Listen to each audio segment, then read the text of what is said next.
Hi friends, welcome back to my channel Abi's vlogs. നമുക്കിന്നിവിടെ വളരെ easy ആയിട്ട് ഉണ്ടാക്കാൻ പറ്റുന്ന അടിപൊളി ഒരു ചിക്കൻ കറി ഉണ്ടാക്കിയാലോ. കപ്പയ്ക്കും പൊറോട്ടയ്ക്കും ചപ്പാത്തിക്കും ഒക്കെ കൂട്ടാൻ പറ്റിയൊരു ചിക്കൻ കറി. ഞാനിതിൽ ചിക്കൻ കറി എങ്ങനെ കൂടുതൽ ടേസ്റ്റി ആക്കാമെന്നുള്ളതിൻ്റെ ടിപ്സൊക്കെ പറയുന്നുണ്ട്.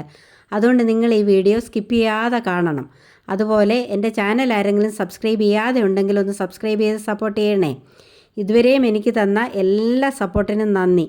തുടർന്നും എന്നെ സപ്പോർട്ട് ചെയ്യണേ. അപ്പോൾ ഇനി നമുക്ക് ഈ ചിക്കൻ കറി ഉണ്ടാക്കുന്നത് എങ്ങനെയൊന്നൊന്ന് നോക്കാം. വീഡിയോയിലേക്കൊന്ന് പോകാം. ചിക്കൻ കറി ഉണ്ടാക്കുന്നതിന് വേണ്ടി ഞാനിവിടെ ഒരു 1/2 കിലോഗ്രാം ചിക്കൻ നല്ലതുപോലെ കഴുകി വൃത്തിയാക്കി എടുത്തിട്ടുണ്ട്. ഞാനിത് വിനാഗിരിയൊക്കെ ചേർത്ത് കഴുകിയിട്ടുള്ളതാണ്. വിനാഗിരി ചേർത്ത് കഴുകുമ്പോൾ എന്തെങ്കിലും സ്മെല്ല് വല്ലതും ഉണ്ടെങ്കിൽ അതൊക്കെ അങ്ങ് മാറിക്കിട്ടും. ഇനി നമുക്കിതൊന്ന് മാരിനേറ്റ് ചെയ്യാം. അതിനുവേണ്ടി ഒരു 1/4 ടീസ്പൂൺ മഞ്ഞൾപ്പൊടി ഇതിലേക്ക് ഇട്ട് കൊടുക്കാം. അതുപോലെ ആവശ്യത്തിന് ഉപ്പ് ഇട്ട് കൊടുക്കാം. 1 ടീസ്പൂൺ കുരുമുളക് പൊടി ചേർത്ത് കൊടുക്കാം. 1 ടീസ്പൂൺ ഗരം മസാല കൂടി ഇതിലേക്ക് ചേർത്ത് കൊടുക്കാം. പൊടികളെല്ലാം ചേർത്തിട്ട് നല്ലതുപോലെ ഒന്ന് ഇളക്കി കൊടുക്കാം. ബ്രോയിലർ ചിക്കൻ ആയതുകൊണ്ട് ഉപ്പും എരിവും ഒക്കെ ഒന്ന് പിടിക്കാൻ വേണ്ടിയാണിത്. ഇങ്ങനെ ഒന്ന് മാരിനേറ്റ് ചെയ്താൽ ചിക്കൻ കറിക്ക് കൂടുതൽ ടേസ്റ്റ് കിട്ടും. ഇനി നമുക്കിതൊന്ന് അടച്ചു വെക്കാം. ഒരു അരമണിക്കൂർ അതൊന്ന് റെസ്റ്റ് ചെയ്യാൻ വയ്ക്കാം. ചിക്കൻ കറി ഉണ്ടാക്കുന്നതിന് വേണ്ടി ഞാനിവിടെ ഒരു പാൻ അടുപ്പേ വെച്ചു. ഞാനിവിടെ കുറച്ച് തേങ്ങ കൊത്തിയെടുത്തിട്ടുണ്ട്. അത് അതിലേക്ക് ഇട്ട് കൊടുക്കാം. ഇനി ഒരല്പം ഉപ്പ് കൂടി ഒഴിച്ചു കൊടുക്കാം. ഇനി എന്നിട്ട് ഈ തേങ്ങാക്കൊത്ത് നല്ലതുപോലെ ഒന്ന് ഇളക്കി അതിൻ്റെ വെള്ളം ഒന്ന് പറ്റിക്കണം. തേങ്ങാക്കൊത്തിൻ്റെ വെള്ളമൊക്കെ പറ്റി ഇനി ഇതിലേക്ക് നമുക്ക് വെളിച്ചെണ്ണ ഒഴിച്ചു കൊടുക്കാം. ഇനി അത് ഒരു ഗോൾഡൻ ബ്രൗൺ ആകുന്നത് വരെ ഒന്ന് ഇളക്കി കൊടുക്കാം. തേങ്ങാക്കൊത്ത് ഇവിടെ മൂത്തു ഗോൾഡൻ ബ്രൗൺ ആയി. ഇനി ഇത് സൈഡിലോട്ടൊന്ന് മാറ്റി വെച്ചിട്ട് ഒരു 1/4 ടീസ്പൂൺ കടുക് ഇതിലേക്ക് ഇട്ട് കൊടുക്കാം. കടുക് ലാസ്റ്റിൽ വറുത്തിട്ടാലും മതി. പക്ഷേങ്കിൽ ഞാനിത് എളുപ്പത്തിൽ ഒരു ചിക്കൻ കറി ആയതുകൊണ്ടാണ് കടുകൊക്കെ ഇപ്പം തന്നെ അങ്ങ് ഇടുന്നത്. ഇനി ഇത് കടുക് ഇവിടെ പൊട്ടി. ഇനി നമുക്ക് ഇതിലേക്ക് ഞാനൊരു വലിയ കഷ്ണം ഇഞ്ചിയും കുറച്ച് വെളുത്തുള്ളിയും കൂടെ ഒന്ന് ചതച്ചെടുത്തിട്ടുണ്ട്. അതുകൂടി ഇതിലേക്ക് ചേർത്ത് കൊടുക്കാം. എന്നിട്ട് അതും ഒന്ന് വഴറ്റിയെടുക്കാം. ഇനിയും ഞാനിവിടെ 2 സബോളയും കുറച്ച് കൊച്ചുള്ളിയും കൂടി അരിഞ്ഞെടുത്തിട്ടുണ്ട്. അതുകൂടി അതിലേക്ക് ചേർത്ത് കൊടുക്കാം. കൊച്ചുള്ളി ചേർത്ത് കോഴിക്കറി വെച്ചാൽ അതിന് ടേസ്റ്റ് കൂടും.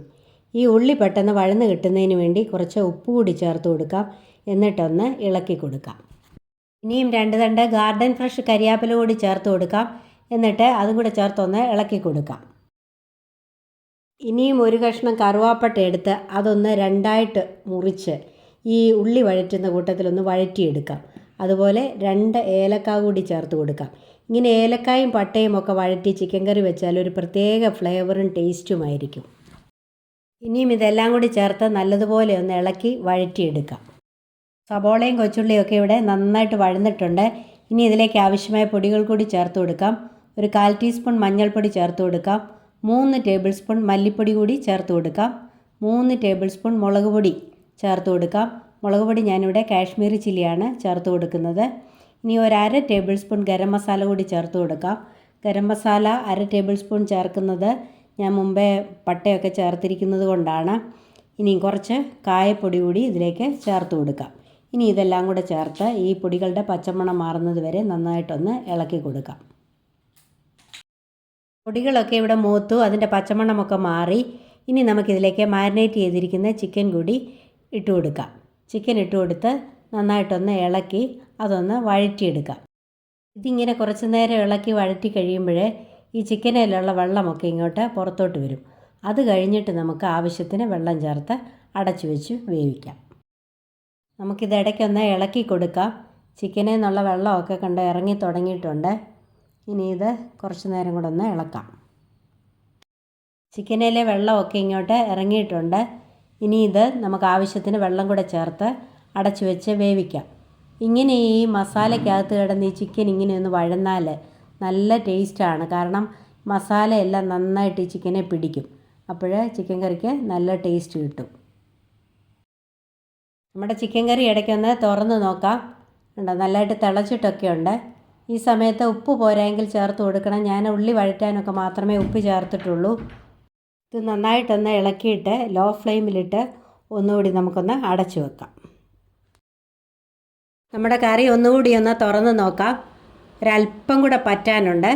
ഇനി ഒരല്പം കൂടെ ഒന്ന് പറ്റിക്കോട്ടെ. ഒന്നുകൂടെ ഒന്ന് ഇളക്കിയിട്ട് നമുക്കിത് ഒന്നുകൂടെ ഒന്ന് അടച്ചു വെക്കാം. നമ്മുടെ ചിക്കൻ കറി റെഡി ആയൊന്നൊന്ന് നോക്കാം. നല്ല പാകത്തിന് പറ്റി റെഡി ആയിട്ടുണ്ട്. കണ്ടോ, കാണുമ്പോൾ തന്നെ അറിയാം നല്ല കറക്റ്റ് പാകത്തിനാണ്. ഇനി നമുക്ക് തീ ഓഫ് ചെയ്ത് വാങ്ങി വെക്കാം. എന്നിട്ട് 2 തണ്ട് ഗാർഡൻ ഫ്രഷ് കരിയാപ്പില കൂടി ഈ ചൂടുള്ള കറിക്കകത്തേക്ക് ഇട്ട് കൊടുക്കാം. അപ്പോൾ അതൊരു പ്രത്യേക ഫ്ലേവറായിരിക്കും ഈ കരിയാപ്പില ഇങ്ങനെ ഇട്ട് കൊടുക്കുമ്പോൾ. അപ്പോൾ നമ്മുടെ കേരള സ്റ്റൈലിലുള്ള അടിപൊളി ചിക്കൻ കറി ഇവിടെ റെഡി ആയിട്ടുണ്ട്. ഇത് വളരെ ഈസിയാണ് ഉണ്ടാക്കാനായിട്ട്, അതുപോലെ നല്ല ടേസ്റ്റിയുമാണ്. എല്ലാവരും ഇതുപോലെ ഒന്ന് ട്രൈ ചെയ്ത് നോക്കണം. എന്നിട്ട് എൻ്റെ വീഡിയോ ഇഷ്ടപ്പെട്ടെങ്കിൽ ഒന്ന് ലൈക്ക് ചെയ്യണം, കമൻറ്റ് ചെയ്യണം, മറ്റുള്ളവർക്കൊക്കെ ഒന്ന് ഷെയർ ചെയ്ത് കൊടുക്കണം. അങ്ങനെ എന്നെ ഒന്ന് സപ്പോർട്ട് ചെയ്യണം. ഇതുവരെയും എനിക്ക് തന്ന എല്ലാ സപ്പോർട്ടിനും എൻ്റെ എല്ലാ കൂട്ടുകാർക്കും നന്ദി.